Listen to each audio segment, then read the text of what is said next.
தெலுங்கானா மாநிலம் ஹைதராபாத் அருகே இருக்கக்கூடிய பட்டாஞ்சேரு வெளிவட்ட சாலை நிறுத்தி வைக்கப்பட்டிருந்த லாரியின் பின்புறம் கார் மோதியதில் 2 பேர் உடல் கருகி உயிரிழந்தனர். விவரங்களுடன் நிகரான செய்தியாளர் புஷ்பராஜ், இந்த விபத்திற்கு காரணம் என்ன?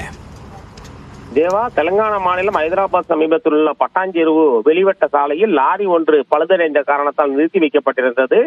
இந்த நிலையில் அதே சாலையில் வந்து கொண்டிருந்த கார் ஒன்று லாரியின் பின்புறம் மோதி பயங்கர விபத்து ஏற்பட்டது.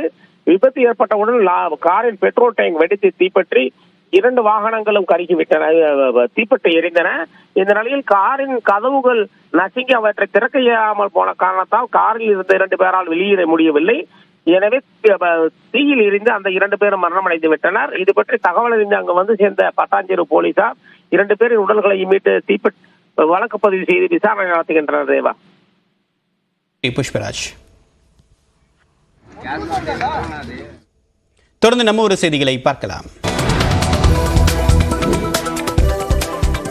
நாகை மாவட்டம் கல்லாரில் உள்ள ரிபாயி தர்காவில் 425ஆம் ஆண்டு கந்தூரி விழா